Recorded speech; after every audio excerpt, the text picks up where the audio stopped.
Assalamualaikum warahmatullahi wabarakatuh.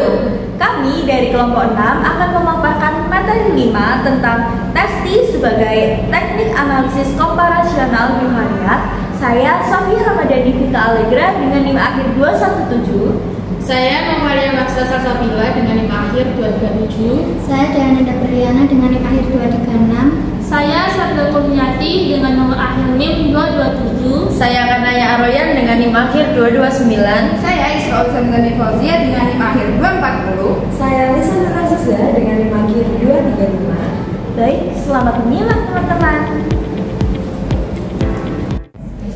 Pengertian TESTI. TESTI atau uji T merupakan salah satu tes statistik yang digunakan untuk menguji kebenaran atau kepalsuan hipotesis nihil yang menyatakan bahwa di antara dua buah rata-rata sampel yang diambil secara acak dari populasi yang sama tersebut terdapat perbedaan yang benar-benar berbeda atau perbedaan tersebut terjadi hanya secara kebetulan saja. Berikut adalah contoh soal penerapan TESTI, yaitu seorang peneliti ingin mengetahui apakah di antara dua kelompok mahasiswa di sebuah perguruan tinggi agama Islam yang berbeda asal sekolah, yaitu 300 mahasiswa dari sekolah SMTA Agama dan 200 mahasiswa di SMTA Umum, memiliki perbedaan yang signifikan atau tidak dalam prestasi belajar kedua kelompok tersebut pada bidang studi dirasa Islamiyah. Sedangkan diketahui deviasi standar nilai hasil belajar dirasa Islamiyah sampel kelompok 1 sebesar 8,645 dengan mean hasil belajarnya sebesar 64,48 dan deviasi standar nilai hasil belajar dirasa Islamiyah kelompok 2 sebesar 11,286 dengan mean hasil belajarnya sebesar 60,72. Penyelesaiannya tadi kan sudah diketahui, dan N1 nya atau jumlah mahasiswanya yang pertama 300, yang kedua 200. Standar deviasinya juga sudah diketahui, yaitu 8,645 dan 11,286. Lalu mean dari dua kelompok tadi 64,48 dan 60,72. Nah, kita tinggal membuat hipotesisnya. Di sini saya memiliki dua pilihan, ada hipotesis alternatif dan hipotesis nihil. Hipotesis alternatifnya terdapat perbedaan dalam prestasi belajar mahasiswa SMTA Agama dan SMTA Umum pada studi dirasa Islamiyah. Hipotesis nihilnya tidak terdapat perbedaan dalam prestasi belajar mahasiswa SMTA Agama dan SMTA Umum pada studi dirasa Islamiyah. Lanjut. Nah, berikut rumusnya, yaitu T hitung sama dengan mean 1 dikurang mean 2 per standar error mean 1 min mean 2. Lalu rumus yang kedua ada standar error mean. Cara mencarinya itu standar deviasi dibagi akar n min 1. Lalu penyelesaiannya pertama mencari standar error mean sampel atau SEM1 dari kelompok 1, yaitu standar deviasi 1 per akar N1 dikurang 1. Tadi standar deviasinya 8,645 per akar 300 dikurang 1 sama dengan 8,645 per 17,291. 8,645 tadi dibagi 17,291 menjadi 0,499 dibulatkan menjadi 0,50. Lalu yang kedua mencari standar error mean kelompok 2. Standar error mean 2 sama dengan SD2 per akar N2 min 1. Tadi standar deviasinya 11,286 per akar 200 dikurang 1. Akar 200 dikurang 1 sama dengan 14,106, jadi 11,286 dibagi 14,106 hasilnya 0,80. Lalu selanjutnya mencari perbedaan standar error mean dari dua kelompok, yaitu SEM1 dikurang M2 sama dengan akar SEM1 kuadrat ditambah SEM2 kuadrat. Tadi SEM1 kuadratnya 0,50, berarti akar 0,50 kuadrat ditambah 0,80 kuadrat hasilnya akar 0,25 ditambah 0,64 sama dengan akar 0,89 sama dengan 0,943. Lalu setelah mencari perbedaan standar error mean dari dua kelompok, kita mencari harga T, harga kritik T atau T hitung. Nah, T hitung ini M1 min 1 dikurang min 2 per standar error min 1 dikurang min 2. Tadi min 1 nya 64,48 dikurang 60,72 dibagi 0,943. 64,48 dikurang 60,72 hasilnya 3,76 dibagi 0,943 hasilnya 3,99. Nah, berikut lanjut ke interpretasi. Menentukan dB atau degrees of freedom atau derajat bebas, dB derajat bebas ya, untuk mencari signifikasi dari T atau T tabel. Nah, rumusnya derajat bebas adalah N1 ditambah N2 dikurang 2. N1 nya tadi 300, jadi 300 ditambah 200 dikurang 2 hasilnya 498. Lalu kita cari di T tabel. Di tabelnya yang mendekati 498 itu pada taraf signifikansi 5% adalah 1,96 dan pada taraf signifikansi 1% adalah 2,59. Maka dengan demikian TO atau T hitung adalah jauh lebih besar daripada tabel, yaitu 1,96 lebih kecil daripada 3,99 dan 3,99 lebih besar dari 2,59. Maka dari itu hipotesis nihil yang menyatakan tidak adanya perbedaan mean prestasi belajar di rasa Islamiyah dari kedua kelompok sampel yang diselidiki itu ditolak. Hal ini berarti terdapat perbedaan dari dua sampel tersebut secara signifikan. Nah, kesimpulannya, para mahasiswa yang bersekolah asal SMTA agama secara signifikan berbeda, dalam hal ini lebih baik jika dibandingkan dengan para mahasiswa yang bersekolah asal SMTA umum dalam bidang studi di rasa Islamiyah. Selanjutnya ada penggolongan tes T, yaitu ada dua sampel kecil dan dua sampel besar. Dua sampel kecil ini datanya itu lebih dari 30, sedangkan dua sampel besar itu datanya lebih dari 30, berarti 30 ke atas. Nah, dari dua sampel kecil ini juga dibagi menjadi dua lagi, yaitu dua sampel kecil yang berhubungan dan dua sampel kecil yang tidak berhubungan. Dua sampel kecil yang berhubungan ini maksudnya subjek yang sama namun berbeda. Contohnya seperti seorang guru meneliti suatu kelas yang berisikan 30 siswa. Nah, 30 siswa tadi diajar menggunakan metode mind mapping. Nah, itu nanti datanya diambil dari sebelum siswa tersebut diajar menggunakan mind mapping dan sesudah siswa tersebut diajar menggunakan mind mapping. Dua sampel kecil yang tidak berhubungan ini dimaksudkan seorang guru meneliti dua kelas A dan kelas B dengan menggunakan metode yang sama. Nah, guru tersebut mendapatkan dua data namun dari dua subjek yang berbeda, yaitu kelas A dan kelas B.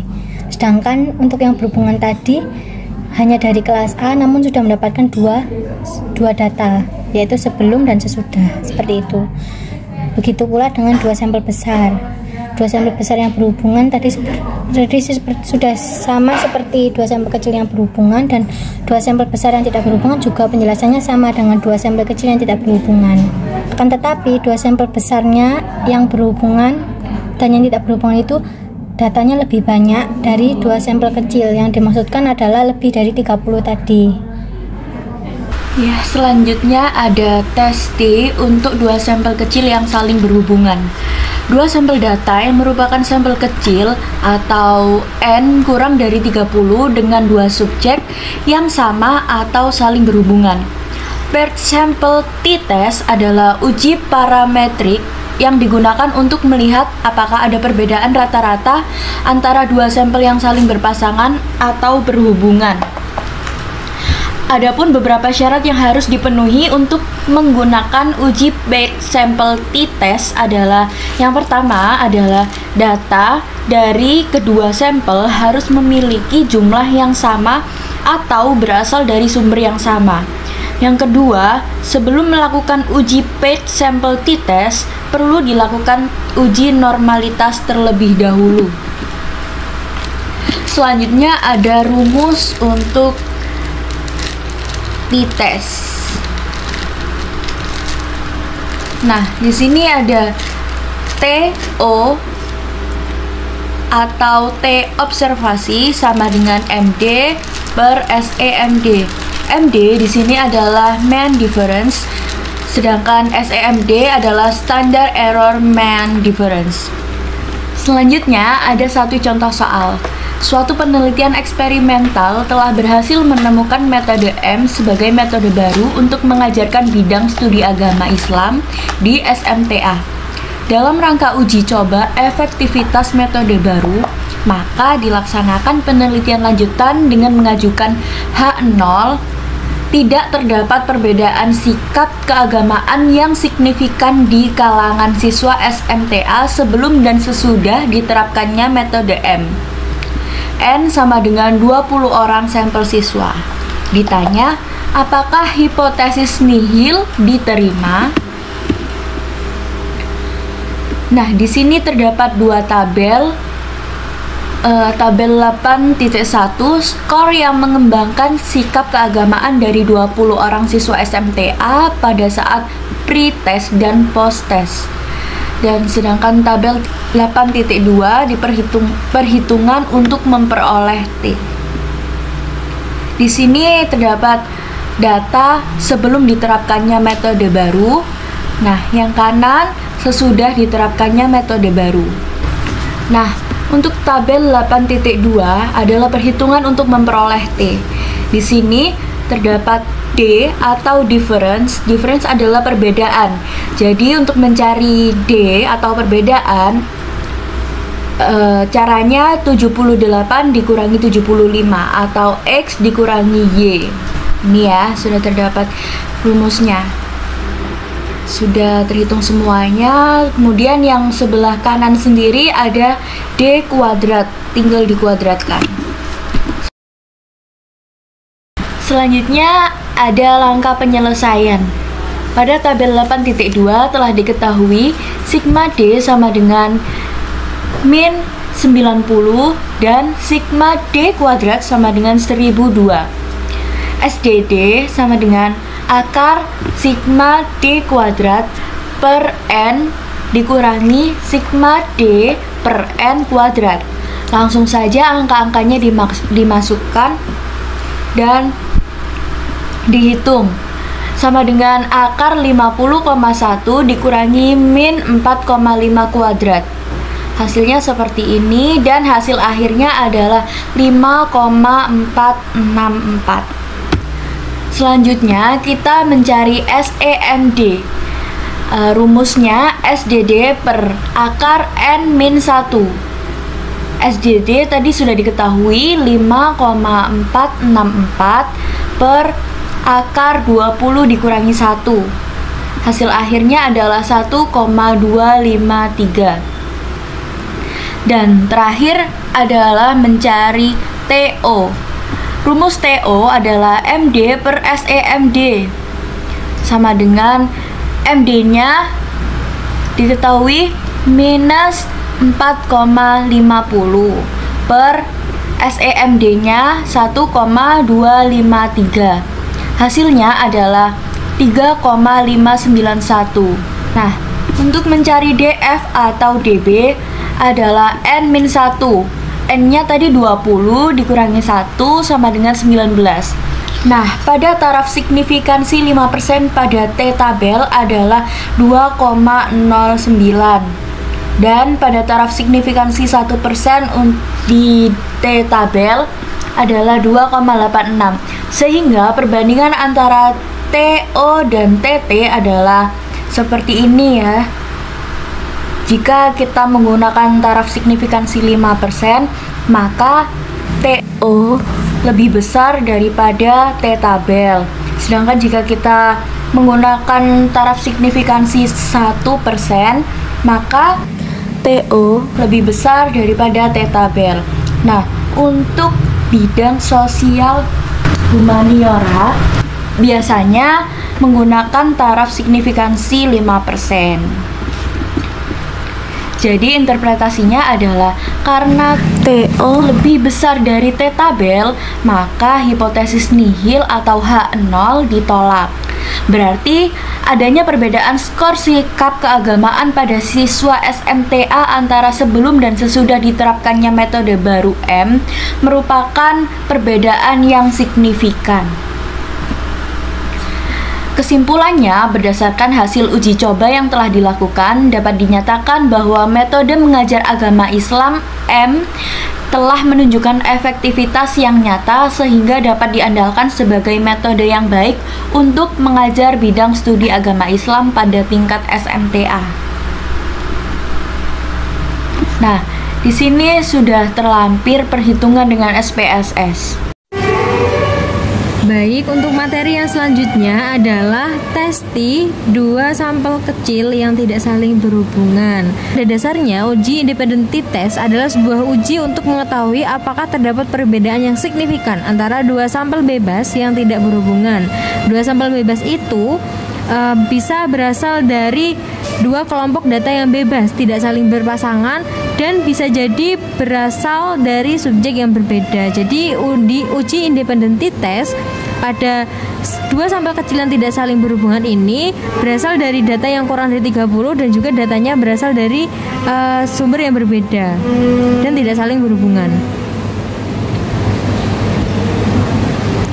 Untuk rumusnya, di uji independent test sampel kecil, 2 sampel kecil yang berbeda ini terdapat 2 rumus. Rumus yang pertama adalah TO sama dengan -1 dikurangi -2 dibagi dengan standar error -1 antara -1 dan -2. Kemudian untuk rumus yang kedua, TO sama dengan -1 dikurangi -2 dibagi dengan akar dari perkalian jumlah dari X1 kuadrat plus X jumlah dari Y2 kuadrat dibagi N1 ditambah N2 dikurangi 2, kemudian dikalikan dengan N1 ditambah N2 dibagi N1 kali N2.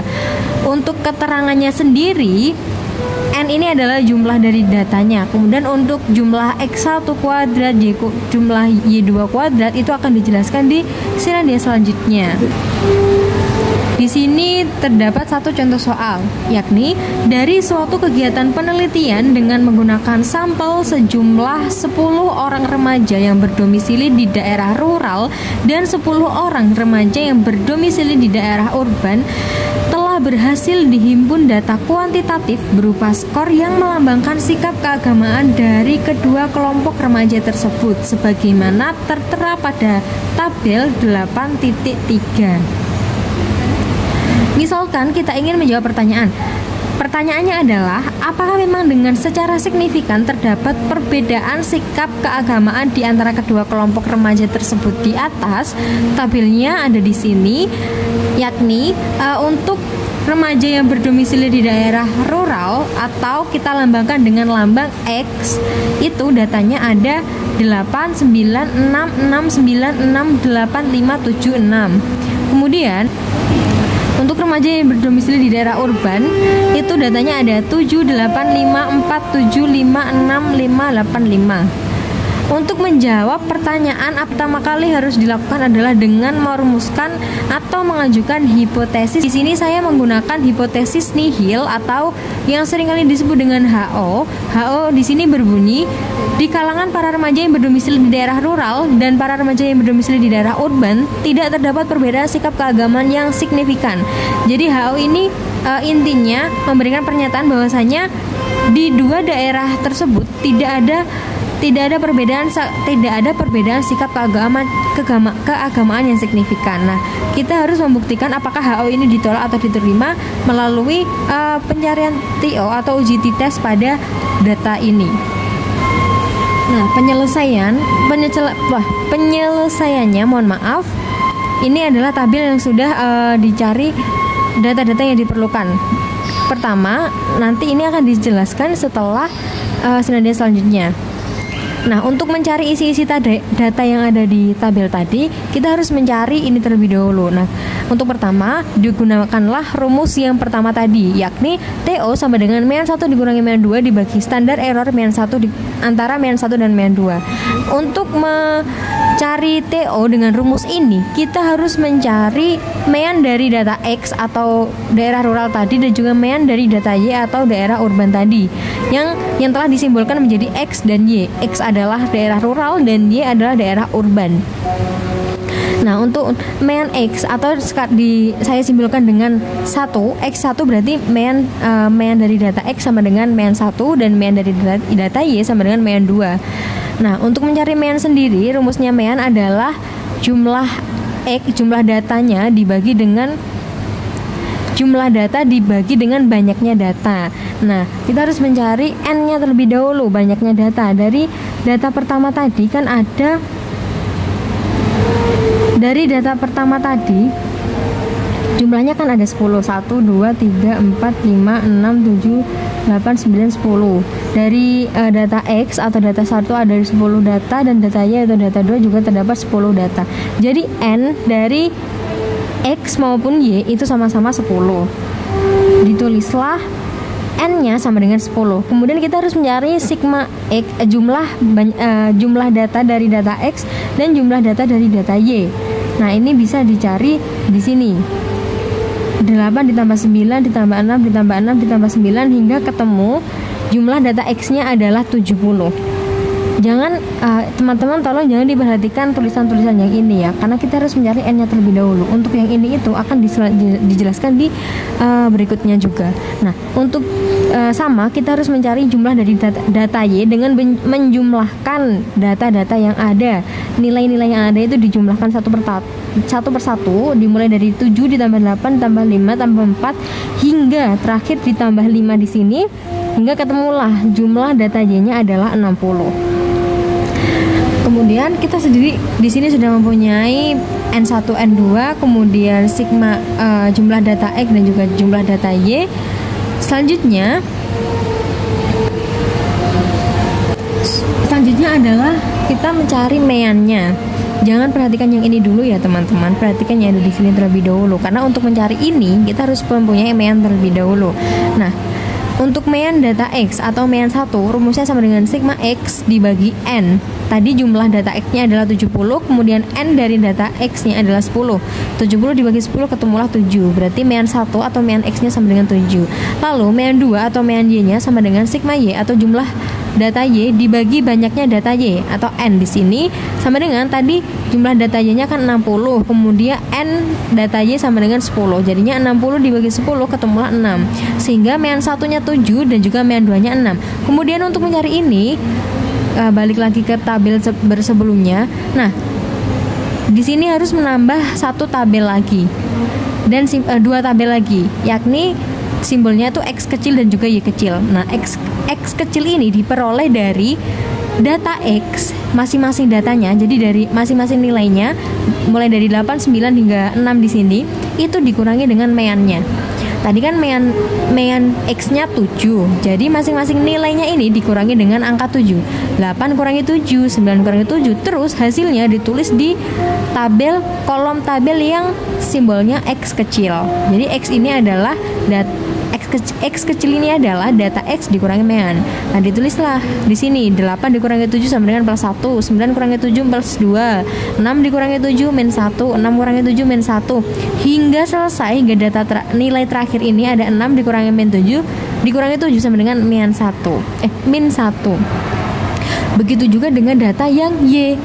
Data Y untuk mencari Y kecil sama, masing-masing nilai di data Y ini dikurangi jumlah mean Y-nya. Tadi mean Y-nya kan 6, berarti di sini 7 dikurangi 6, ditulis di sini sama dengan plus 1. 8 dikurangi 6 sama dengan plus 2. 5 dikurangi 6 sama dengan min 1 hingga terakhir di sini ada 5 dikurangi 6 sama dengan min 1. Jikalau sudah diketahui X kecil dan juga Y kecilnya, maka dijumlahkan semuanya untuk mencari jumlah dari X kecil itu sendiri. Nah, ini ditambahkan dari atas sampai bawah. Plus 1 ditambah 2 dikurangi 1 dikurangi min 1 lagi ditambah plus 2 hingga selesai. Ini diketahui jumlah X kecilnya sama dengan 0. Dan kebetulan ini dijumlahkan juga dari atas plus 1 plus 2 min 1 min 2 plus 1 hingga selesai di sini min 1. Diketahui juga hasil dari penjumlahan Y kecil ini jumlahnya ada 0. Jadi jumlah X kecil dan juga jumlah Y kecilnya sama-sama 0. Kemudian jikalau sudah ketemu semuanya, lalu X kecil dan juga Y kecil ini dikuadratkan. Jadi nambah 2 tabel lagi, 2 kolom tabel lagi. Kolom yang pertama X kecil kuadrat, kolom yang kedua Y kecil kuadrat. Dikuadratkanlah dari mulai yang X plus 1 kuadrat 1, plus 2 kuadrat 4, min 1 kuadrat 1, min 1 kuadrat 1, sampai selesai ditulis di sini hingga yang terakhir min 1 kuadrat sama dengan 1. Kemudian kalau sudah ketemu semuanya, dijumlahkan dari atas sampai bawah, dijumlahkan jadi 1 tambah 4 tambah 1 hingga selesai tambah 1 di sini hingga ketemu jumlah X kuadratnya sama dengan 18. Begitu juga dengan yang data Y, sama dikuadratkan Y kecilnya, plus 1 kuadrat ditulis di sini, plus 2 kuadrat 4 hingga selesai min 1 kuadrat sama dengan 1. Kemudian dijumlahkan dari atas sampai bawah, 1 tambah 4 tambah 1 tambah 4 hingga akhir ditambah 1 di sini hingga ketemu juga jumlah Y kuadratnya sama dengan 18. Jadi kebetulan ini angkanya banyak yang sama ya teman-teman. Intinya alurnya seperti itu. Hingga dan data-data ini kita harus mengetahui ini. Kalau mau menggunakan rumus pertama harus mencari data ini supaya bisa masuk ke rumusnya seperti itu. Setelah kita mempunyai data-data di bawah ini, penyampaian, terus juga data-data yang ini, lanjut untuk masuk ke rumus ini di senandia selanjutnya. Nah, langkah kedua setelah mencari mean dan juga data-data tadi, yang harus dilakukan adalah dengan mencari standar deviasi X dan standar deviasi Y, atau SD1. Standar deviasi X itu sama dengan SD1 dan standar deviasi Y sama dengan SD2. Rumusnya standar deviasi sendiri adalah akar dari jumlah X kuadrat, akar dari jumlah X kecil kuadrat dibagi N. Nah, untuk mencari SD1 atau SD standar deviasi X-nya, rumusnya adalah ini, sama dengan akar dari jumlah X kecil kuadrat dibagi N. Jadinya diketahui akar dari jumlah X kecil kuadratnya tadi kan 18, sudah kita hitung 18, dan N data X nya kan 10, berarti tinggal dimasukkan saja. Jadilah akar dari 18 dibagi 10 sama dengan akar 1,8 hingga diketahui hasilnya 1,3416 dibulatkan menjadi 1,342. Ketemulah SD1 1,342. Lalu untuk SD2 rumusnya yakni akar jumlah Y kuadrat dibagi N. Jumlah Y kuadratnya tadi kan 18 dan N nya 10, tinggal dimasukkan, berarti akar dari 18 dibagi 10 sama dengan akar 1,8, sama hasilnya yakni 1,3416 dibulatkan menjadi 1,342. Lalu setelah kita punya data mean dan juga standar deviasi, selanjutnya kita mencari standar error mean 1 dan standar error mean 2, atau lambangnya ini mean 1 ini berarti data X dan 2 ini berarti data Y. Nah, atau lambangnya di sini ada SEM1 dan SEM2. Rumusnya adalah mulai dari SEM1 dulu atau standar error dari data X. SEM1 sama dengan SD1. SD tadi adalah standar deviasi 1, berarti kan standar deviasi data X. SD1 dibagi akar dari N dibagi 1. N nya ini berarti N dari data X. Dimasukkan saja SD1 nya tadi 1,342, kemudian dibagi dengan akar 10 dikurangi 1 sama dengan 1,342 dibagi akar 9 sama dengan 1,342 dibagi 3, ketemulah hasil 0,4473 dibulatkan menjadi 0,447. Lalu kita juga harus mencari standar error mean 2-nya. Rumusnya sama, yakni SD2 dibagi akar dari N min 2 sama dengan 1,342. Tadi kan SD2-nya juga sama, 1,342 dibagi akar 10 dikurangi 1 sama dengan 1,342 dibagi akar 9 sama dengan 1,342 dibagi 3 sama dengan standar error mean 1-nya. Ketemu hasil 0,4473 dibulatkan menjadi 0,447. hasilnya sama ya teman-teman, karena dari awal angkanya juga sama, datanya juga sama. Kemudian selanjutnya setelah mempunyai data mean, standar deviasi dan juga standar error, kita harus mencari standar error perbedaan antara mean 1 dan mean 2. Tadi kan baru standar errornya saja, jadi sekarang dicari standar error perbedaan antara dua mean tersebut.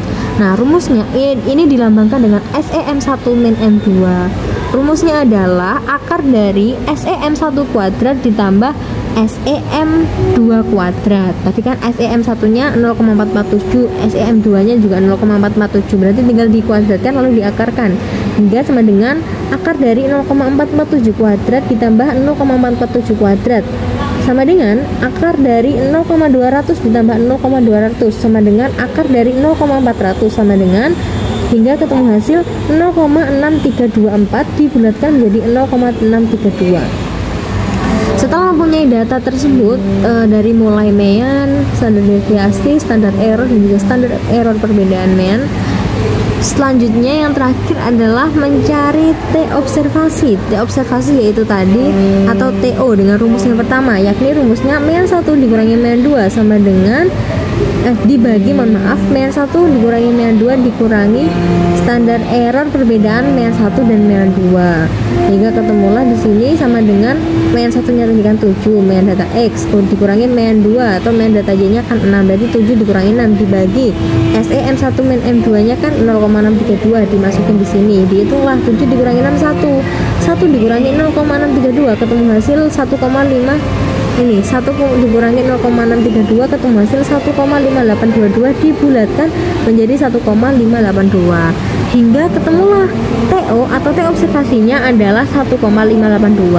Nah, langkah yang selanjutnya adalah kita harus sebelum melakukan interpretasi, di sini saya akan menjelaskan penggunaan rumus yang kedua terlebih dahulu. Itu yang TO dengan menggunakan rumus pertama sudah ditemukan. Apakah kita menggunakan rumus yang kedua hasilnya juga sama? Mari kita coba. Oke. Untuk rumus yang kedua tadi rumusnya adalah mean 1 dikurangi mean 2 dibagi akar dari jumlah X kecil 1 kuadrat ditambah jumlah Y kecil 2 kuadrat dibagi N1 plus N2 min 2 dikalikan dengan N1 plus 2 dibagi N1 kali N2. Tadi datanya ini yang sudah kita cari dan sudah saya jelaskan di awal. Ini datanya yang tadi. Ini ya teman-teman. Lanjutlah. Ini mohon maaf. Ini datanya tetap pakai yang ini sama. Tinggal dimasukin aja di rumusnya. Mean 1 min mean 2. Mean 1-nya tadi kan 7 dimasukin di sini. Kemudian dikurangi mean 2. Mean 2-nya 6 dimasukin di sini, lalu dibagi dengan akar, ditulis dulu akarnya sigma X kecil 1 kuadrat, ini kita pakai yang ini, hasilnya kan 18 dimasukin di sini, sigma Y 2 kuadrat ini yang 18 juga dimasukin di sini, jadinya 18 plus 18 dibagi N1 nya sama dengan 10 ditambah dimasukin di sini ditambah N2 nya sama dengan 10 ditambahkan di sini juga dikurangi 2 nya ditulis dikurungi terlebih dahulu, kemudian dikalikan dengan N1 nya 10 ditambah N2 10 dibagi N1 10 dikali 10 juga N2 nya dikurungi, barulah dijumlahkan 7 dikurangi 6 1 per dibagi akar dari 18 tambah 18 36 10 tambah 10 dikurangi 2 20 dikurangi 2 sama dengan 18 ditulis 10 tambah 10 20 10 plus 100. Kemudian dijumlahkan yang di dalam akar ini disederhanakan bisa, kemudian langsunglah atau mau langsung dikalikan. Di sini saya langsung mengalihkan bukan dicoret-coret. Nah, jadilah ketemu hasil 1 per akar dari 720 dibagi 1800 sehingga hasilnya itu 0,4. Jadi 1 sama dengan 1 dibagi akar dari 0,4 ketemu hasil sama dengan 1 per 0,632 sama dengan 1,5822 dibulatkan menjadi 1,582. Tadi kan juga sudah dicari dengan rumus yang pertama. TO dengan rumus yang kedua hasilnya 1,82. Kemudian TO dengan rumus yang pertama hasilnya juga 1,582. Jadi hasilnya sama walaupun menggunakan rumus yang berbeda. Seperti itu. Selanjutnya kalau sudah mengetahui TO, baik itu dengan rumus yang pertama atau rumus yang kedua atau menggunakan salah satunya, langkah yang selanjutnya adalah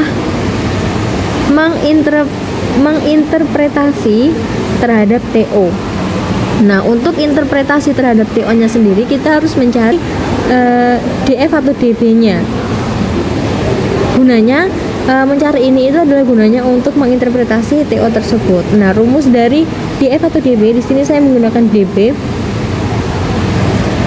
Rumus DB adalah N1 ditambah N2 dikurangi 2. Jadi langsung dimasukkan saja. N1-nya kan 10, N2-nya 10 dalam kurung ya, ini dikurungi ya teman-teman. Jadi harus dijumlahkan terlebih dahulu, dikurangi 2. 10 tambah 10 20, 20 dikurangi 2 sama dengan 18. Jadi DB untuk data ini adalah 18. Nah, setelah diketahui DB, kita harus mencari nih DB 18 di buku statistika. 18 itu ada di halaman terakhir itu ada. Kalau DB 18 itu ketentuan taraf signifikasinya berada di angka 100% dan juga 5%. Nah, 1% ini dalam T-tabel. Nah, iya, kita harus mencari DB di dalam T-tabelnya. Kalau DB 18 itu berada di angka 1% dan 5%. 1% nya sendiri adalah 2,88 dan 5% di T-tabelnya adalah 2,10. Artinya TO-nya tadi kan 1,582. TO-nya kan 1,582. Nah, kita interpretasi nih ya dengan yang ada di T-tabelnya. T-tabel 2,88 dan T-tabel 2,10.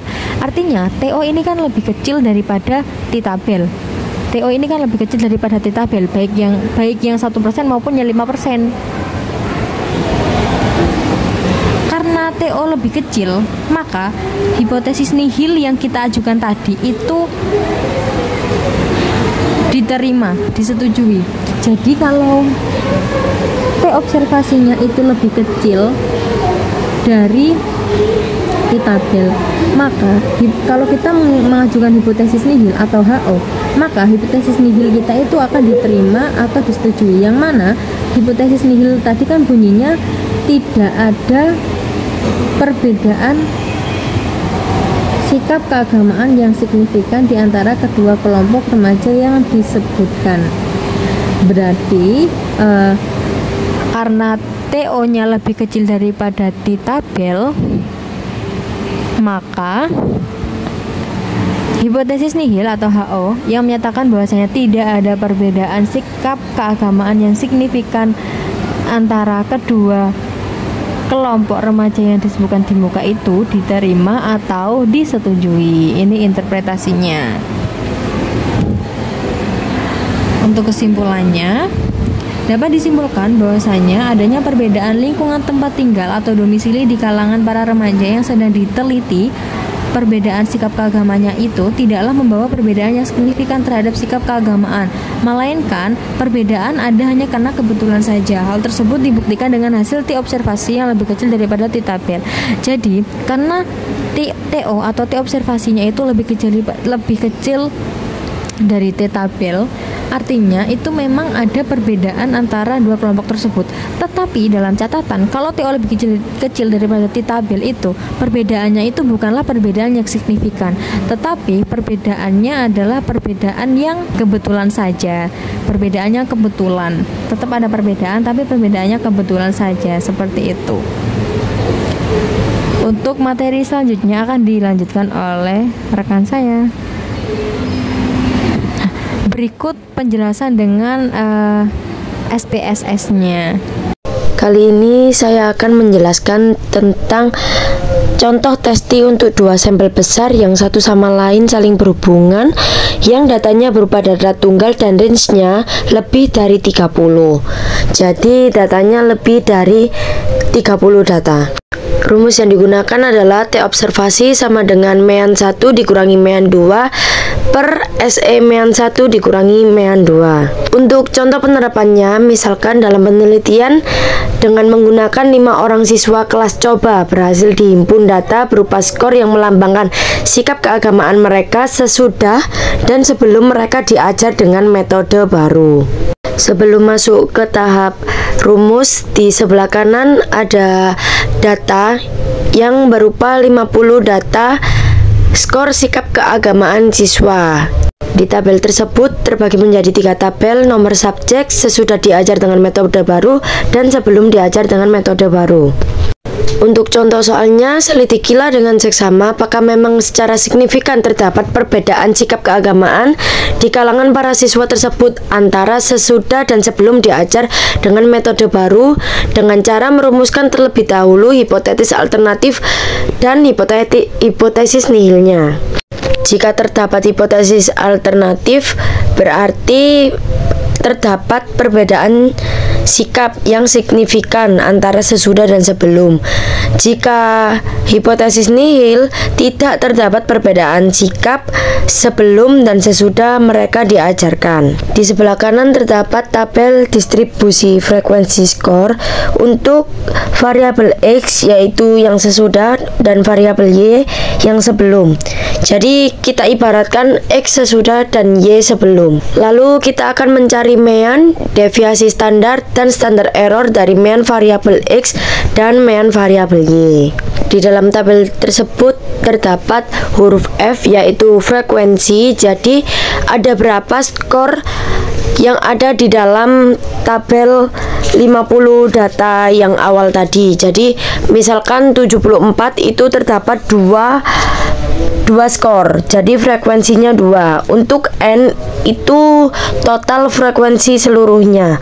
Untuk Fx yaitu X dikali F, hasilnya Fx. Untuk Fx kuadrat berarti Fx dikali Fx, seperti itu. Jika N adalah total F seluruhnya pada tabel, lalu sigma Fx adalah total seluruh Fx pada tabel.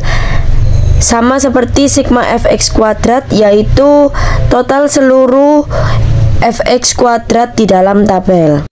Selanjutnya kita masuk ke rumus, yaitu mean 1 sama dengan sigma Fx per N.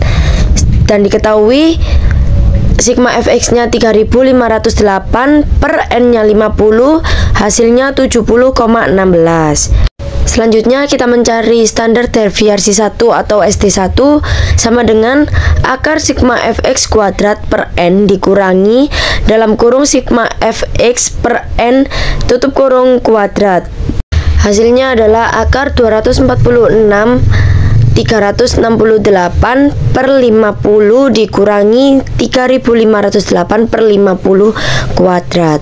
Untuk hasilnya ketemunya akar 4,9344, yaitu 2,221. Selanjutnya kita mencari standar error mean 1, yaitu rumusnya ST1 per akar N min 1, yaitu 2,221 per akar 50 dikurangi 1, hasilnya 2,221 per 7, hasil akhirnya 0,317. Karena tadi variabel X itu diibaratkan sesudah dan sebelumnya diibaratkan dengan variabel Y, jadi mean 2 sama dengan sigma Fy per N sama dengan 3108 per 50, hasilnya 62,16. Selanjutnya mencari standar deviasi 2 sama dengan akar sigma Fy kuadrat per N dikurangi sigma Fy per N kuadrat. Untuk hasilnya akar 5,6144 sama dengan 2,369. Selanjutnya kita akan mencari standar error mean 2, yaitu standar deviasi 2 per akar N dikurangi 1 sama dengan 2,369 per akar 50 dikurangi 1, yaitu 2,369 per 7, hasilnya 0,338. Selanjutnya akan mencari koefisien korelasi R product moment yang menunjukkan kuat lemahnya hubungan antara variabel X dan variabel Y. Karena N-nya cukup besar, maka untuk memperoleh koefisien korelasi R product moment dilakukan dengan bantuan peta korelasi atau scatter diagram. Dari peta korelasi tersebut kita peroleh sigma fx aksen sama dengan 8, sigma fx kuadratnya 248, lalu sigma fy aksennya 8 sama, dan sigma fy kuadratnya 282, untuk n nya 50. Lalu untuk sigma f aksen y aksennya 241. Peta korelasi tersebut bertujuan untuk memudahkan kita dalam melihat turus-turus atau mencari frekuensi-frekuensi yang ada di dalam data. Jadi kita bisa menggunakan peta korelasi untuk membeda-bedakannya. Untuk penyelesaiannya yaitu korelasi X sama dengan sigma fx aksen per N sama dengan 8/50 sama dengan 0,16, dan korelasi Y sama dengan sigma fy aksen per N sama dengan 8/50 sama dengan 0,16. Selanjutnya kita akan mencari standar deviasi X yaitu I akar sigma fx aksen kuadrat per N dikurangi sigma fx aksen per N kuadrat sama dengan 1 akar 248 per 50 dikurangi 8/50 kuadrat. Untuk hasilnya 1 akar 4,9344 sama dengan 2,221. Sama seperti sebelumnya, kita mencari SDY sama dengan I akar sigma FY aksen kuadrat per N dikurangi sigma FY aksen per N kuadrat sama dengan 1 akar 282 per 50 dikurangi 8/50 kuadrat. Untuk hasilnya 1 akar 5,64, hasil akhirnya 2,369. Dengan diperolehnya CX aksen, CY aksen, SDX aksen, dan SDY aksen, maka kita cari RXY atau disebut R product moment. RXY sama dengan sigma X aksen Y aksen per N dikurangi CX aksen CY aksen per SDX aksen SDY aksen sama dengan 241 per 50 dikurangi 0,16 dikali 0,16 per 2,21 dikali 2,369 sama dengan 4,82 dikurangi 0,0256 per 5,26254. Hasilnya 4,7944 per 5,26254. Hasil akhirnya 0,911. Dengan diperolehnya produk moment atau R12 sebesar 0,911 tersebut, maka kita dapat cari standar error dari perbedaan mean variabel 1 dan mean variabel 2 atau SEM1 dikurangi M2. Rumusnya adalah SEM1 dikurangi M2 sama dengan akar SEM1 kuadrat ditambah SEM2 kuadrat dikurangi 2 kali R12 dikali SEM1 dikali SEM2. Hasilnya akar 0,019513 sama dengan 0,140. Selanjutnya kita mencari T atau T observasi dengan rumus T observasi sama dengan mean 1 dikurangi mean 2 per SEM1 dikurangi M2. Tadi M1 nya 70,16 dikurangi 62,16 per SEM1 dikurangi M2 nya tadi kan 0,140. Jadi hasilnya 8 per 0,140 sama dengan 57,143. Selanjutnya kita akan menentukan dB atau derajat bebas untuk mencari signifikan tes T. Untuk rumusnya derajat bebas sama dengan N dikurangi 1, yaitu 50 dikurangi 1 sama dengan 49. Jadi diperoleh taraf signifikan tes T sebesar 5% dibagi tes T sama dengan 2,01. Pada taraf signifikan untuk 1%-nya dibagi tes T sama dengan 2,68. Dengan demikian, tes observasi adalah jauh lebih besar dari tes T, yaitu 2,01 lebih kecil dari 57,143 dan lebih besar dari 2,68. Maka dari itu, hipotesis nihil yang menyatakan tidak adanya perbedaan sikap yang signifikan antara sesudah dan sebelum siswa kelas coba ajar dengan menggunakan metode baru ditolak. Kesimpulan yang dapat kita tarik adalah terdapat perbedaan skor dari 50 siswa kelas coba sebelum dan sesudah diajar dengan metode baru, sehingga metode baru yang digunakan dalam rangka tersebut secara signifikan telah menunjukkan keampuhan atau efektivitasnya sebagai metode pengajarannya. Ini adalah hasil SPSS yang saya temukan dan dihitung oleh SPSS. Sekian penjelasan untuk contoh tes T 2 sampel besar yang satu sama lain saling berhubungan, yang datanya berupa data tunggal dan range-nya lebih dari 30 data. Terima kasih.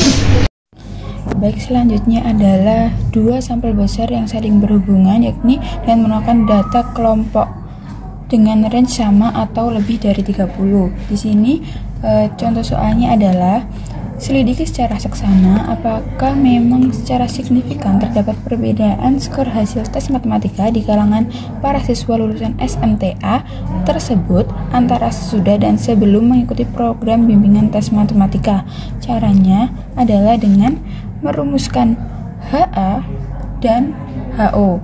Di sini HA-nya kita memilih HA dengan HA di kalangan para peserta program bimbingan tes matematika terdapat perbedaan skor dan tes hasil matematika yang signifikan antara sesudah dan sebelum mengikuti program bimbingan tes matematika.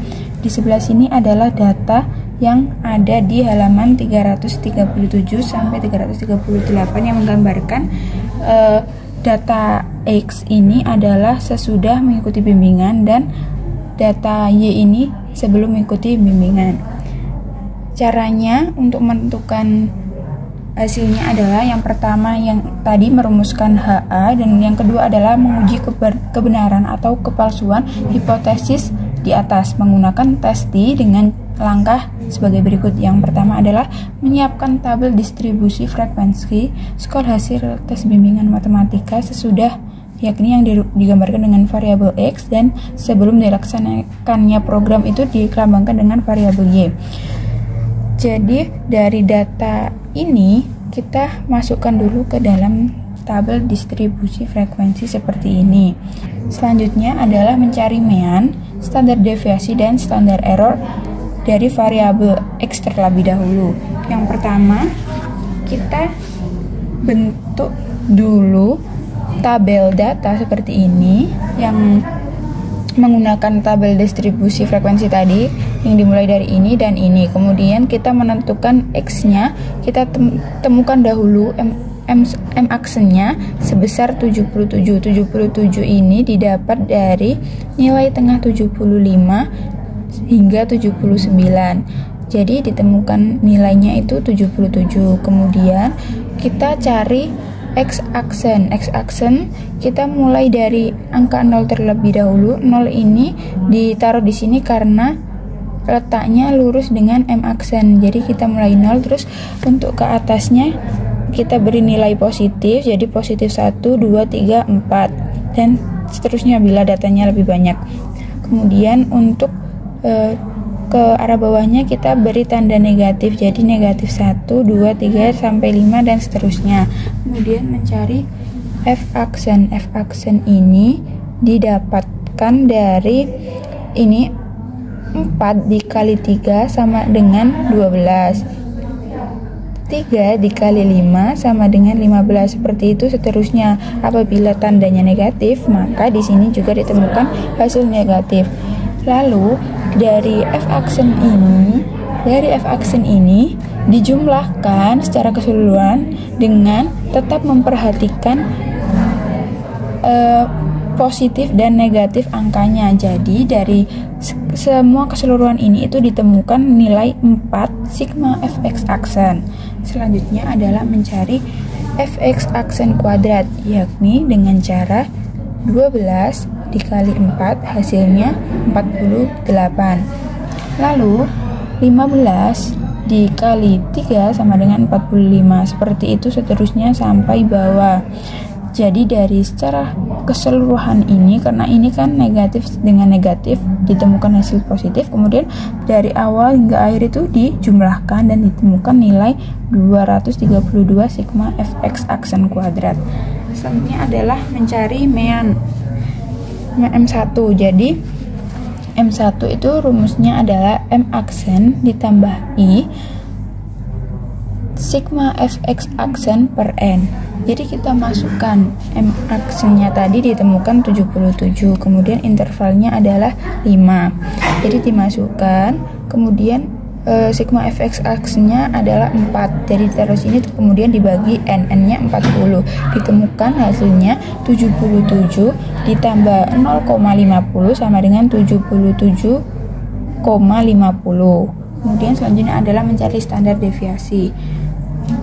Rumusnya I akar sigma fx aksen kuadrat per N dikurangi sigma fx aksen per N. Jadi kita masukkan, intervalnya adalah 5, kemudian sigma fx aksennya itu 232 dibagi dengan N sebesar 40.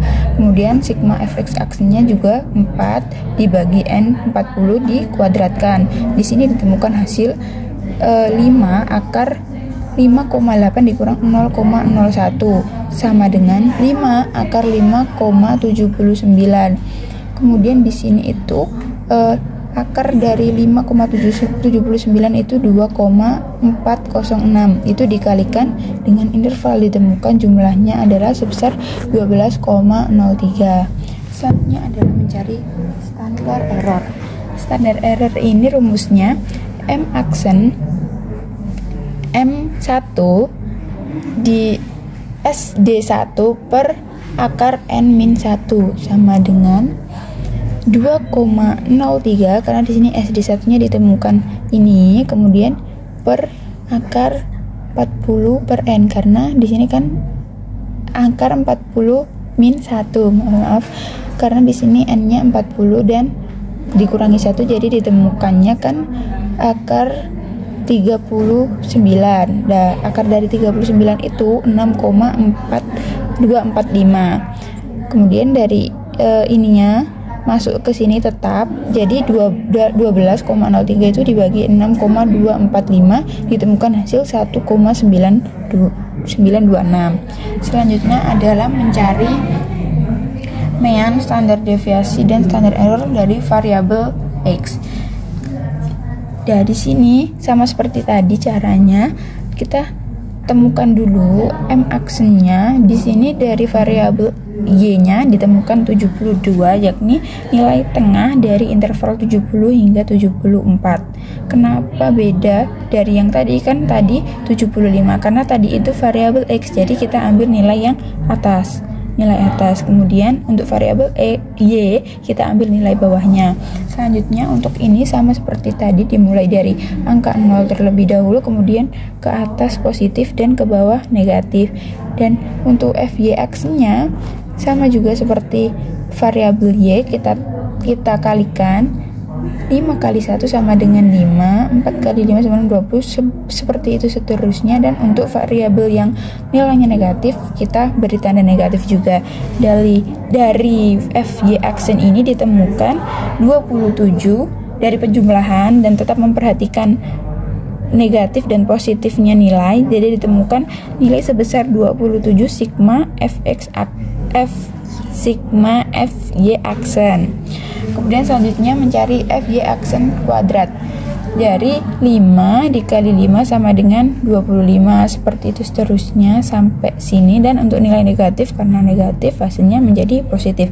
Jadi dari FY aksen kuadrat ditemukan nilai sebesar 243 sigma FY aksen kuadrat. Selanjutnya kita masukkan ke dalam rumus. Seperti yang tadi, rumusnya sama, perbedaannya hanya pada variabelnya saja. Langsung dimaksudkan di sini M aksennya itu 72 ditambah intervalnya 5. Kemudian sigma FY aksennya 27 per 40. Ditemukan hasil 72 ditambah 3,375 sama dengan 75,375. Selanjutnya dari SD 2-nya ditemukan nilai sebesar 11,850. Kita masukkan dari ke dalam rumus standar error M2-nya. Jadi di sini kita masukkan langsung 11,840 per akar 40 min 1. Hasilnya kan 39. Langsung saja hasil dari akar 39 itu 6,245. Jadi 11,850 dibagi 6,245 hasilnya 1,898. Baik, langkah selanjutnya adalah mencari koefisien korelasi T yang menunjukkan kuat lemahnya hubungan variabel X dan variabel Y karena N cukup besar. Maka perlu digunakan tabel korelasi. Untuk menentukan tabel korelasi yang seperti ini, awalnya kita harus mencari data satu persatu. Jadi data dari yang ada di buku pada halaman 338, mulai yang pertama kita cari di sini ada 83 dan 84. Nah, 83 dan 84 itu ada di sebelah sini. Untuk variabel X ada 83 ada di sebelah sini, yaitu antara interval 80 dan 84. Yang satunya ada 84. Jadi lurusnya sama ya. Di sini terus ditarik ke bawah. Nah, untuk ke sini ini kenapa 3? Karena di sini ditemukan sejumlah nilai yang pada interval 80 hingga 84 itu sejumlah 3. Nah, untuk membuktikannya nanti kita perlu menentukan satu persatu nilai yang ada pada tabel ini. Lalu yang kedua adalah tabel X sebesar 73 dan Y itu 74. Jadi kita cari terlebih dahulu. Untuk X nya 73 berarti ada di sebelah sini ya teman-teman. Kemudian 74 juga sama di sebelah sini. Nah, tarik ke bawah. 3 di sini 3 karena ditemukan jumlah nilai pada interval tersebut sejumlah 3. Jadi kita harus satu persatu mencari nilai yang ada di sini pada tabel ini, kemudian menandainya satu-satu dan dijumlahkan berapa total nilai yang ditemukan itu ada di sebelah sini. Jadi ini 1 karena jumlahnya itu cuma 1 antara ini dan ini juga. Nah, ini ada 3 karena jumlahnya yang ditemukan dari interval ini dengan interval ini sejumlah 3 data. Nah, untuk langkah selanjutnya adalah mencari FY dan FX. Nah, untuk mencari FY dan FX itu berasal dari sini. Nah, ini dari jumlah ini yang kita temukan tadi, dari menghitung satu persatu, menemukan satu persatu dari ini, itu kita pindahkan ke sini. Nah, ini ada 1, berarti ini taruh 1. Ini ada 3 dan 2, berarti ditambahkan jadi 5. 3 tambah 2 juga 5. Seperti itu seterusnya. Begitu pula yang ini. Jadi ini kan ditemukan 1. Jadi ini 1. Ini 3 tambah 2 5. Seperti itu seterusnya. Kemudian langkah ketiga adalah nilai ini jika ke atas itu positif. Nah, jadi karena ini arahnya ke kanan, nilainya menjadi positif 1, positif 2, positif 3, 4, dan 5. Untuk ke arah kiri, min 4, min 3, min 2, min 1, dan di sini mulai dari 0. Kenapa 0 di sini itu hanya sebagai patokan, jadi kita bebas menentukan titik nolnya itu di mana, tapi karena untuk mempermudah kita ambil di tengah-tengah. Begitu juga yang ini, untuk ke atas positif, ke bawah negatif. Kemudian langkah keempatnya adalah mencari fx aksen dan dengan fx dikali dengan x aksen. Nah, untuk mencari fx aksen itu kita kalikan dulu. Di sini ada fx, yakni yang pertama adalah 1. Kemudian x aksennya itu 4. Jadi kita kalikan 1 kali min 4 sama dengan min 4. 1 kali min 3 sama dengan min 3. 5 kali min 2 sama dengan min 10. Begitu seterusnya sampai ke sini hingga ditemukannya 44 sigma fx aksen. Ya, dan ini itu menentukan ini, tetap memperhatikan tanda di depannya. Jika negatif maka itu juga diperhatikan. Seperti itu juga pada bagian ini. Jadi fy dikali dengan y aksen. 1 dikali 5 sama dengan 5. 5 kali 4 sama dengan 20. Seperti itu seterusnya hingga ditemukan nilai sebesar 27 sigma fx aksen, fy aksen, maaf. Nah, untuk langkah selanjutnya adalah mencari fx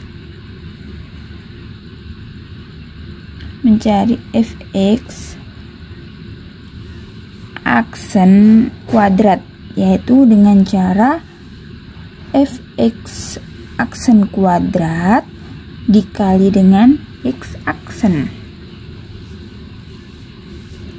Jadi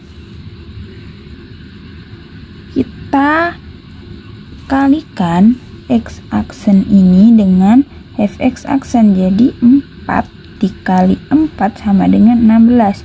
3 kali 3 sama dengan 9 karena negatif, jadi hasilnya di sini positif. Seperti itu seterusnya, kemudian dijumlahkan hasilnya 280 sigma fx aksen kuadrat. Nah, untuk menemukan ini ya teman-teman. Nah, untuk yang sebelah sini itu juga sama. 5 kali 5 sama dengan 25. 4 kali 20 sama dengan 80. Jadi sampai bawah, kemudian dari sini dijumlahkan hingga ditemukan 243 sigma fy aksen kuadrat. Nah, selanjutnya adalah mencari sigma x aksen y aksen. Nah, sigma x aksen y aksen ini berasal dari ini. Nah, untuk menemukan ini itu kita perlu mengetahui ini dahulu teman-teman. 16, 9, 12 ini kita harus mengetahuinya terlebih dahulu. Nah, itu bagaimana caranya? Kita perlu melihat tabel di sini. Nah, di sini itu ada 4. Di sini juga ada 4. Kita tarik seret. Nah, 4 kali 4 sama dengan 16. Nah, hasilnya 16 karena ini tetap dikalikan yang ini ya teman-teman. 1 karena dikali 1 jadinya min 4 kali min 4 sama dengan 16. Selanjutnya di sini ada 3. 3 seret diluruskan, min 3 kali min 3 hasilnya positif 9. Karena di sini 1 maka dikalikan 1. Jadi hasilnya tetap 9. Kemudian untuk mencari di sini, kenapa ini 12? Nah, di sini ada min 2 dan di sini min 3. Kita luruskan seret. Min 3 dikali min 2 sama dengan positif 6. Kenapa jadi 12? Karena positif 6 tadi dikalikan 2. Di sini kan ada 2. Jadi hasilnya 12. Kemudian yang di sebelah sini ada 12. Di sini 2 dan di sini 2 dikali juga. 2 kali 2 sama dengan positif 4. Karena di sini negatif kan. Jadi sini positif 4 dikali 3 hasilnya 12. Kemudian ini, jadi kita harus cari satu persatu ya teman-teman dari ininya tadi yang bagian atas. Nah, di sini itu 4 karena di sini 1, kali 2. Hasilnya kan 2 kali 2 hasilnya 4. Seperti itu seterusnya ya teman-teman. Dan ini 0. Kenapa 0? Karena di sini itu lurusnya 0, di sini juga 1. Nah, 0 kali 1 kan nggak bisa, hasilnya 0 juga. Jadi kali 2 pun hasilnya tetap 0. Seperti itu seterusnya. Nah, karena sudah ditemukan, jika semua sudah ditemukan dari ini, dari hasil ini dikali dengan ini, maka di sini ditulis, di sini ditemukan 16. 16 ini turun ke sini. Dan ini 9 turun. Karena enggak 9 turun. Terus di sini kenapa di sini 24? Karena 12 ditambah 12 hasilnya 24.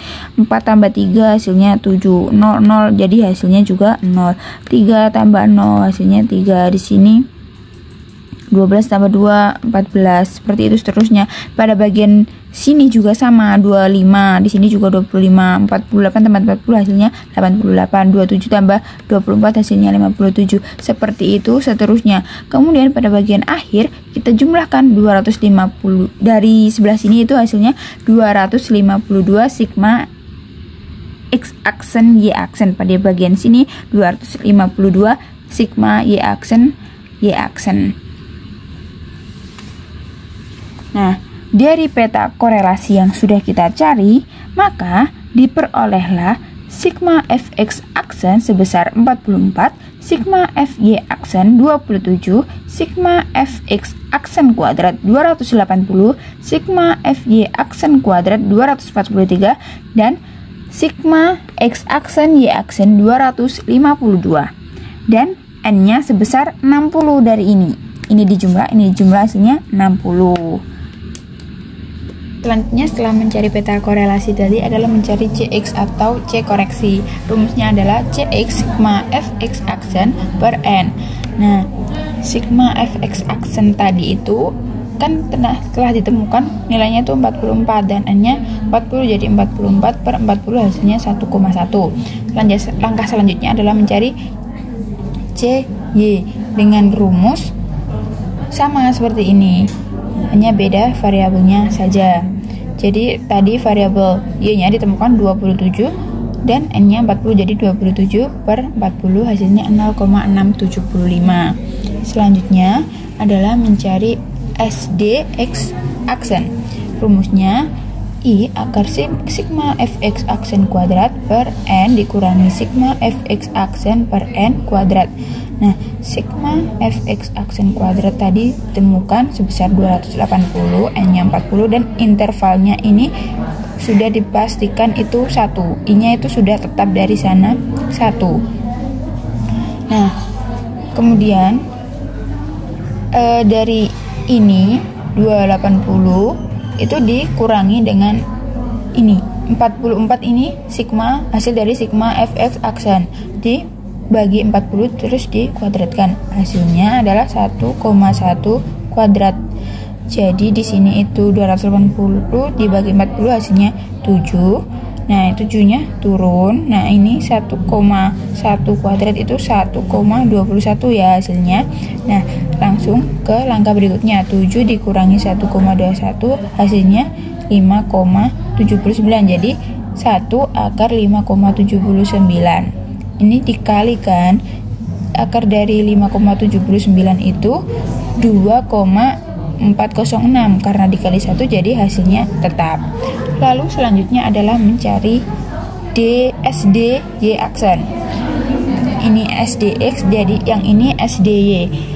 I-nya juga tetap ya, I-nya itu 1 karena sudah dari rumusnya. Kemudian sigma Fy aksen kuadratnya itu ditemukan 243, sigma Fy aksennya 27 dibagi N, jadi terus dikuadratkan. Nah, ini hasilnya 1 akar 6,075. Ini dari ini dikurangi 0,675 hasil dari 27 dibagi 40, kemudian masih kuadrat.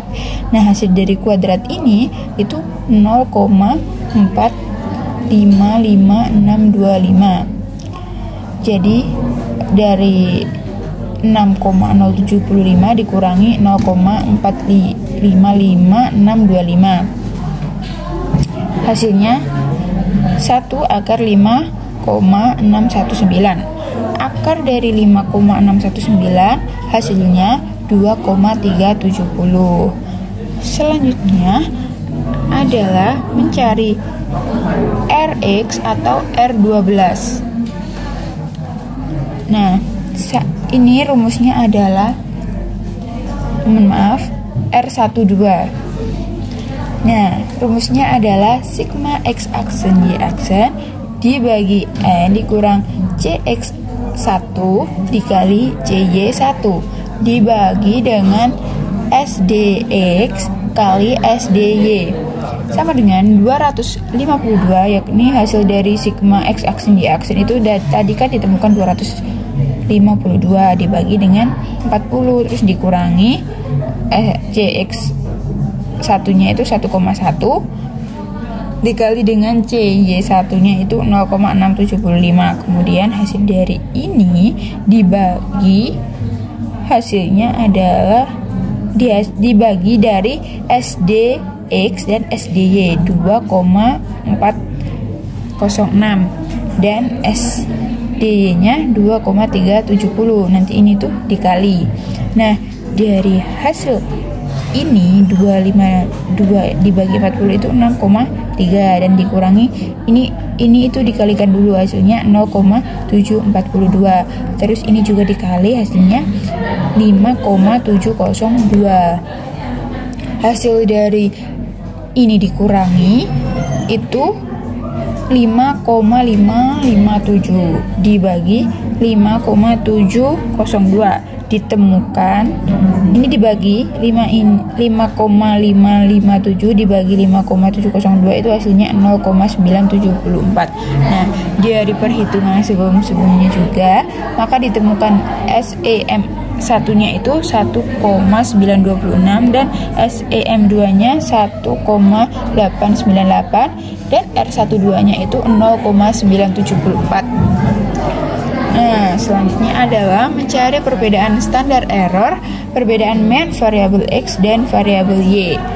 Rumusnya akar SEM1 kuadrat ditambah SEM2 kuadrat dikurangi 2 kali R12 dikali ini dikali SEM1 dan dikali SEM2. Nah, kita masukkan dari SEM1 nya ditemukan itu 1,926. Karena masih kuadrat jadi ditulis juga kuadrat. Ditambah 1,898 kuadrat dikurangi ini ditemukan kan ini udah bawaan jadi 2 kali R12 nya itu 0,974 terus dikali 1,926 dan dikali 1,898. Dari ini sudah dijumlahkan terlebih dahulu.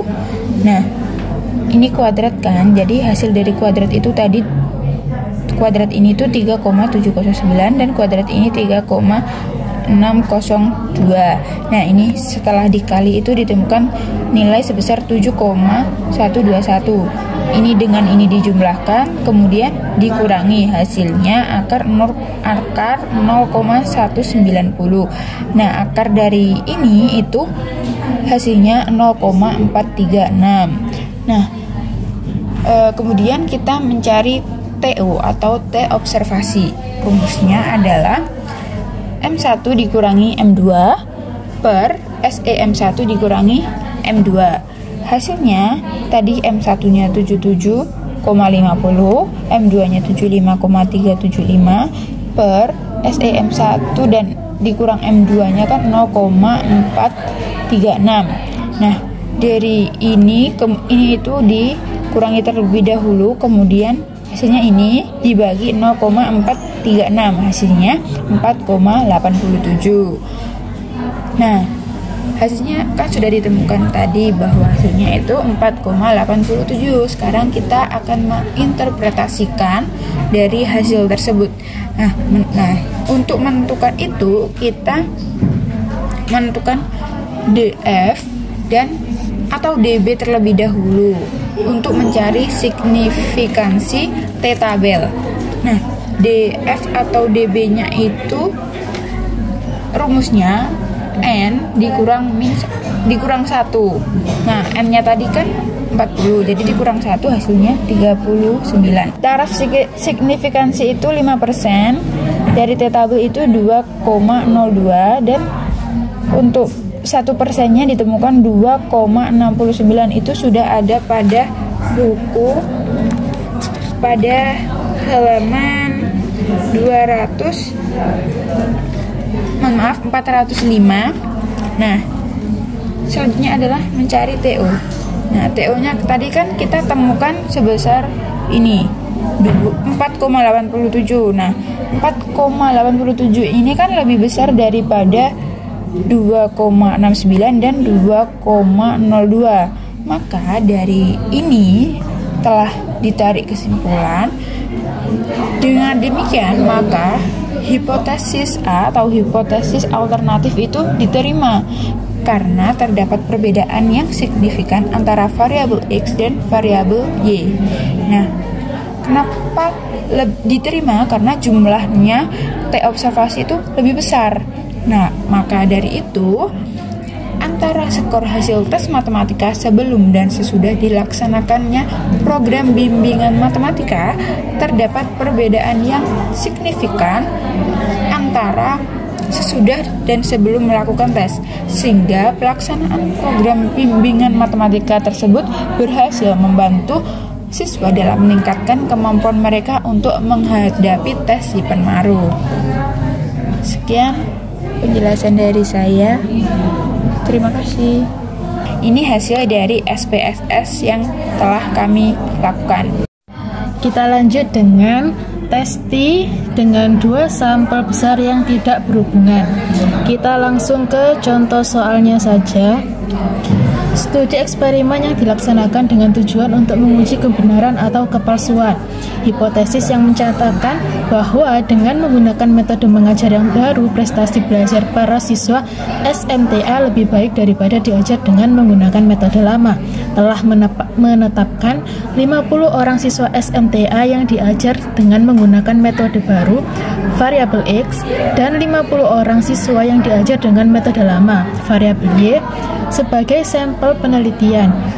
Setelah eksperimentasi berakhir, dari kedua kelompok SMTA itu diperoleh skor hasil belajar sebagai berikut. Nah, ini untuk tabel dari skor hasil belajar siswa yang diajar dengan metode baru dengan metode lama. Nah, untuk penyelesaiannya kita buat tabel seperti ini. Kita cari X aksen, Fx aksen, dan Fx aksen kuadrat. Nah, X aksen ini,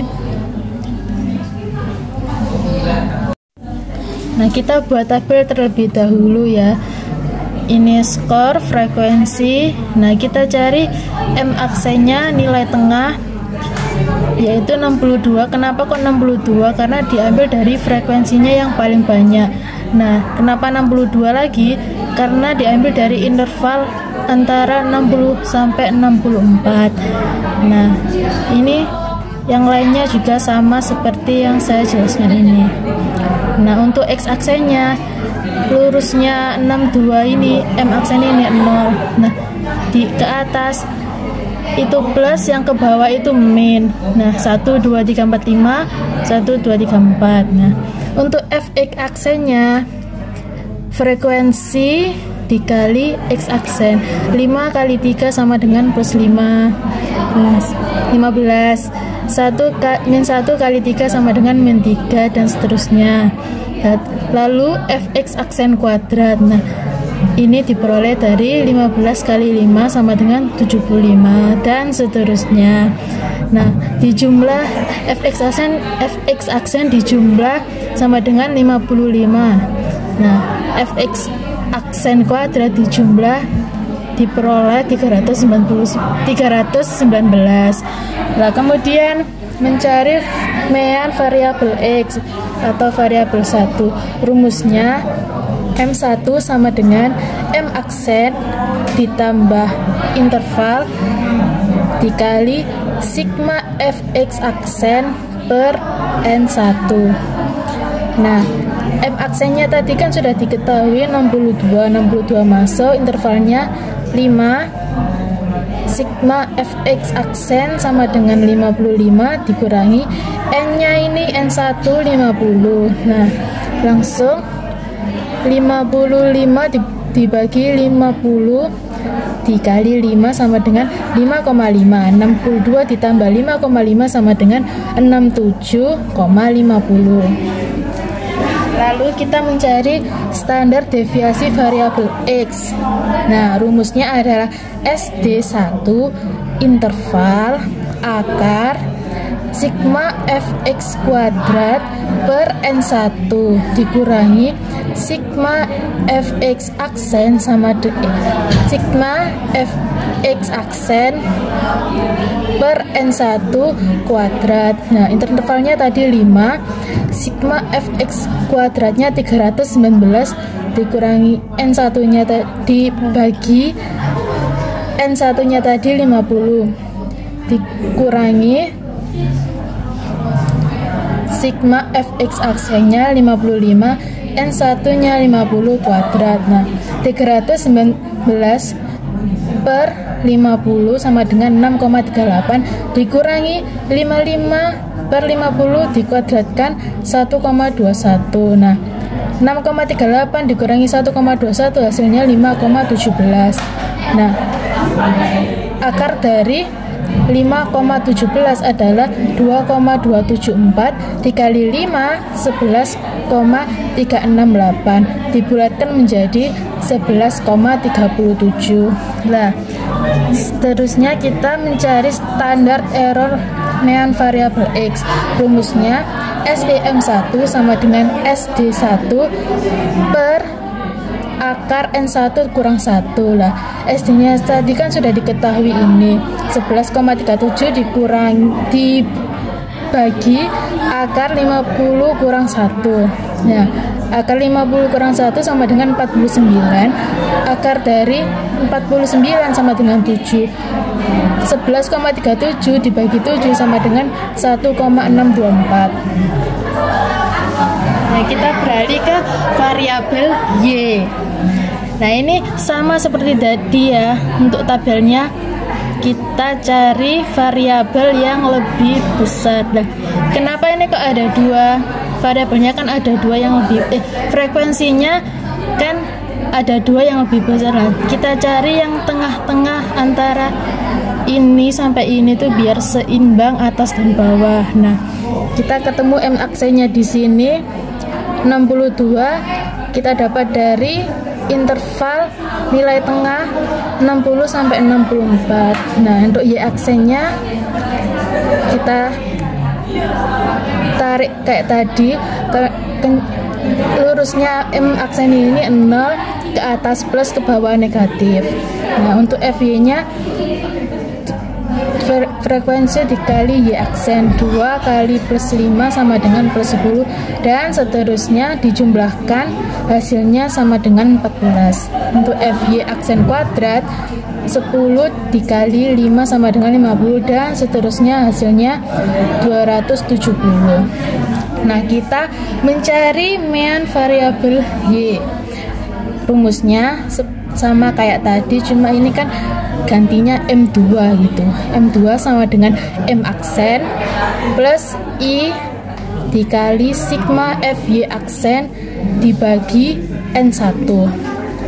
M aksennya tadi 62, intervalnya 5, sigma FY nya tadi 14 per 50. Nah, ini dijumlahkan dihitung menjadi 1,40. 62 ditambah 1,40 hasilnya 63,40. Yang kedua, kita mencari standar deviasi variabel X. Rumusnya SD sama dengan I akar sigma FY aksen kuadrat per N2 dikurangi sigma FY aksen per N1 kuadrat. Nah, kita langsung masukkan saja I-nya 5, sigma FY aksen kuadratnya 270, N2 nya 50, sigma FY aksennya 14, N1 nya 50. Langsung aja ini dibagi hasilnya 5,40 dan ini dihitung juga hasilnya 0,0784. Nah, ini dikurangi hasilnya 5,3216.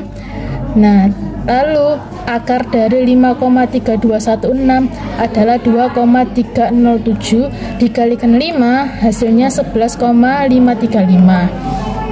Selanjutnya kita cari SEM2, yaitu rumusnya SD2 per akar N2 kurangi 1.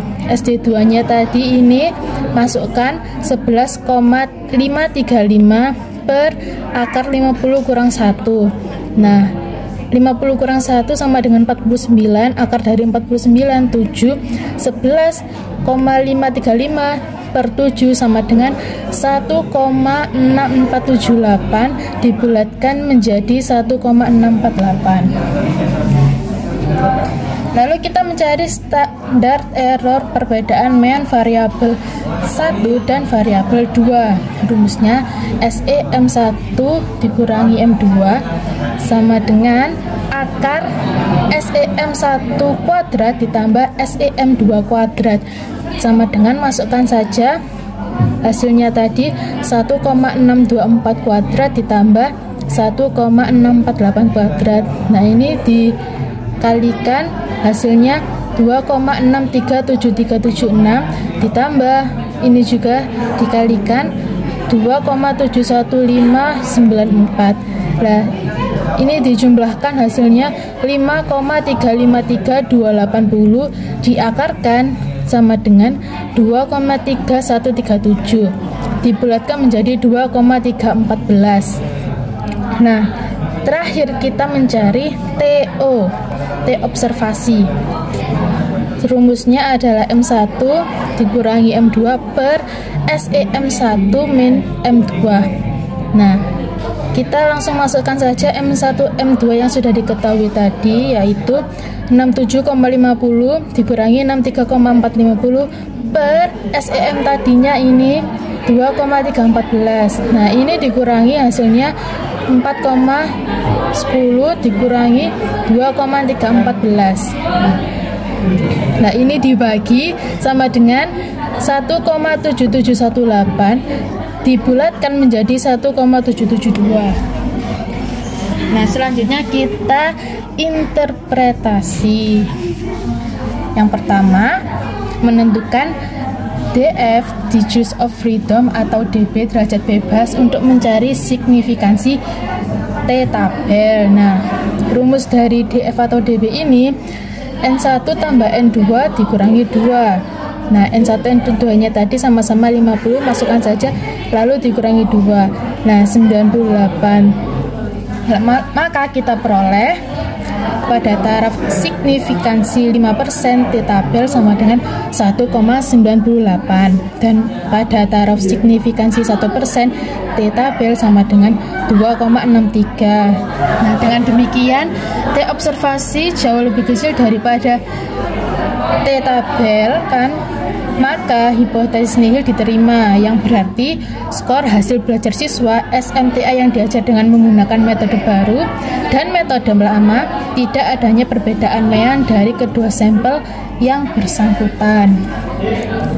Nah, kesimpulannya, hasil belajar siswa SMTA yang menggunakan metode baru secara signifikan tidak ada perbedaan dengan hasil belajar siswa SMTA yang menggunakan metode lama, yang berarti perbedaan mean dari dua sampel itu bukanlah perbedaan mean yang signifikan, melainkan perbedaan yang terjadi hanya kebetulan by chance sebagai akibat sampling error. Nah, ini untuk perhitungan dari SPSS. Selanjutnya, cara menggunakan SPSS. Baik, yang pertama ini adalah cara untuk menguji dengan SPSS, di mana kita menggunakan paired sample. Nah, ini kita copy terlebih dahulu datanya dari Excel supaya lebih mudah. Selanjutnya kita masuk ke SPSS. Yang pertama adalah kita di variable view pada name yang pertama ini kita tulis pre, dan yang kedua kita tulis post test. Nah, langkah selanjutnya adalah di desimalnya ini kita nolkan saja, 0 ini juga. Nah, untuk di label itu kita samakan, jadi yang di sini itu kita taruh sini juga. Yang pada label pertama pre, yang kedua post. Nah, sudah, langsung kita copy data yang sudah kita copy tadi di data view. Nah, kita copy saja di sini. Nah, ini sudah masukkan, sisanya tadi kita copy lagi.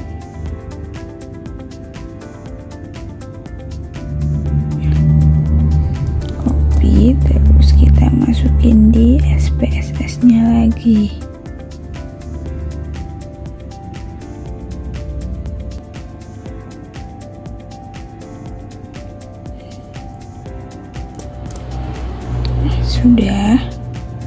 Sudah di copy. Selanjutnya adalah karena sudah di sini sudah didesimalkan juga, langsung aja kita ke analyze ke compare means, lalu karena ini paired samples,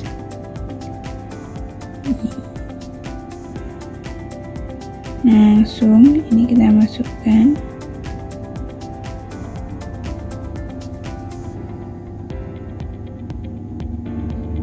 Sudah, langsung kita oke. Tunggu. Nah, sudah keluar. Nah, seperti itu caranya. Kita masuk ke data view, kita copy dahulu yang ada di Excel. Nah, di sini ini kita copy terlebih dahulu. Ini datanya lebih banyak.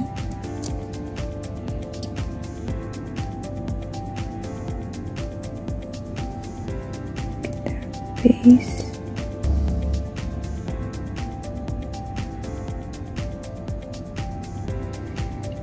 Kita copy lagi.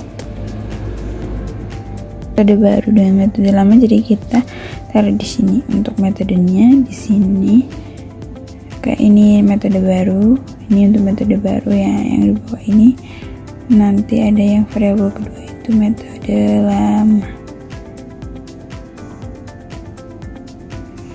Nah, ini kan satu, ini masih ada yang metode kedua.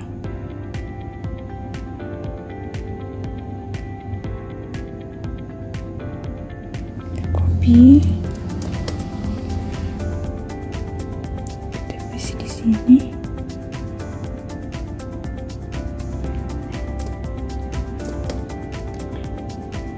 sisanya kita copy lagi.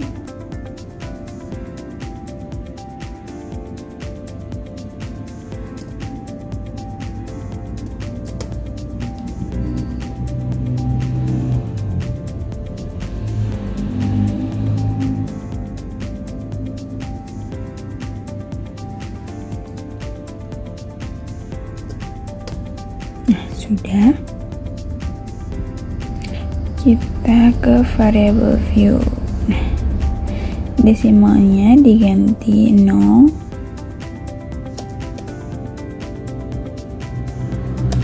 0. Nah, seperti yang di sini, ini itu skornya dan sedangkan ini itu metodenya.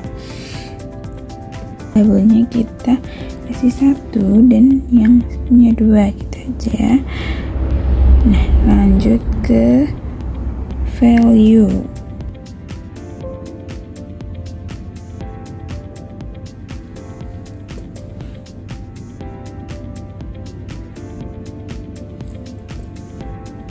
Nah, sudah, langsung ke analyze. ke component means, kemudian ini independen. Nah, sudah kita masukkan yang satunya. Yang variabel 2 itu kan tadi metodenya ya, jadi kita masukkan di grouping. Yang ini 1, 2 udah, grup 1, 2, continue, lalu oke. Sudah keluar. Sekian materi yang dapat kami sampaikan. Terima kasih.